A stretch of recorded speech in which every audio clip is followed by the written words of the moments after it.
Hello guys, welcome और welcome back to my channel. तो आज मैं ले आई हूँ DBMS का lecture 2 which is keys. So let's get started. So keys क्या है? ये कीज लिख दिया बस, चाबी ताला क्या है। So keys are very simple. Keys are basically just an attribute और a column in your table. ठीक है, तो सिंपल सा मैं लिख देती हूँ एट्रीब्यूट. ठीक है, तो तुम्हारी टेबल का कोई भी एक attribute based on some condition एक की कहलाया जा सकता है. ओके, बस की तीसरी डेफिनेशन है. Okay, so I saw in your book. So तुम्हारे पास 4 टाइप्स ऑफ की मेंशन्ड है, सो हम वही कवर करेंगे. So let's start. So first key is basically primary key. Okay. Now what is primary key? So primary key is that attribute in that table which can uniquely identify a particular row. समझ आया? चलो example से समझाती हूँ. सोचो मेरे पास एक student नाम का टेबल है. हमें ना ये टेबल थोड़ा फ्रीक्वेंटली चाहिए होगा, तो इसको साइड में लिख देते हैं. मेरे पास सपोज स्टूडेंट का एक टेबल है. ठीक है, जिसमें I have roll number and let's say Aadhaar card, Aadhaar number, name and birth date. ठीक है, ऐसा समझ लो.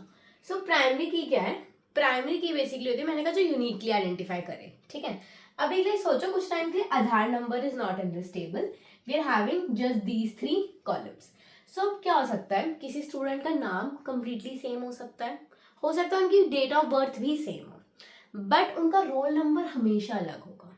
Okay, so in this case roll number will be my primary की, क्योंकि 2 स्टूडेंट है, जब नेम और डेट ऑफ बर्थ सेम हो जाएगा ना, so this roll number will help me know कि अच्छा ये स्टूडेंट है, ये स्टूडेंट है, तो वो यूनिक हो गया एक पर्टिकुलर स्टूडेंट के लिए. राइट. ओके, अब मान लो कि मेरे पास एक आधार नंबर भी आ गया टेबल में, पिक्चर में. Now assume we have this 4 columns. Okay, so let's go to the second type of key mentioned in your syllabus, that is candidate key. Okay, now what is this candidate key? Okay, अब तो इस table में देखो मैं किस किस के basis पे एक रो को यूनिकली आइडेंटिफाई कर सकती हूँ. राइट. सो हर स्टूडेंट का आधार नंबर अलग होगा और रोल नंबर अलग होगा. राइट. सो ये दोनों मेरे एलिजिबल है प्राइमरी की के लिए. बस हमेशा याद रखना, प्राइमरी की हमेशा एक होगी, चाहे एलिजिबिलिटी कितनी भी हो, प्राइमरी की हमेशा एक ही होगी. ठीक है, पर दोनों एलिजिबल है.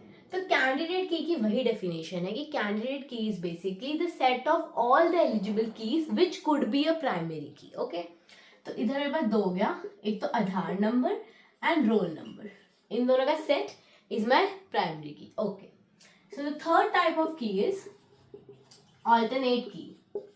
Now what is this alternate की? ऑल्टरनेट की बहुत सिंपल है. अब इन दोनों में से जो भी मुझे मोस्ट अप्रोप्रिएट होगी, which is obviously Aadhaar number, it will win in this case, तो वो मेरी प्राइमरी की बन जाएगी. ओके, एंड बाकी बची जितनी भी कीज रह जाएगी कैंडिडेट की के सेट में, वो मेरी ऑल्टरनेट की बन जाएगी. तो इस केस में ऑल्टरनेट की is roll number. Obviously, candidate key and alternate key can have multiple values, but primary key की हमेशा एक values होगी. Okay, please remember this. Fourth is basically the foreign key. Now, foreign key हो सकता है तुम्हें थोड़ा confusing लगे. So, foreign key is basically used to establish a connection between 2 tables. जब मेरे को 2 tables है and मैं उन 2 tables के बीच में एक connection ढूंढ रही हूँ, so वहाँ पे foreign key का concept आता है. Okay. इसको मैं एग्जाम्पल से एक्सप्लेन करती हूँ. सो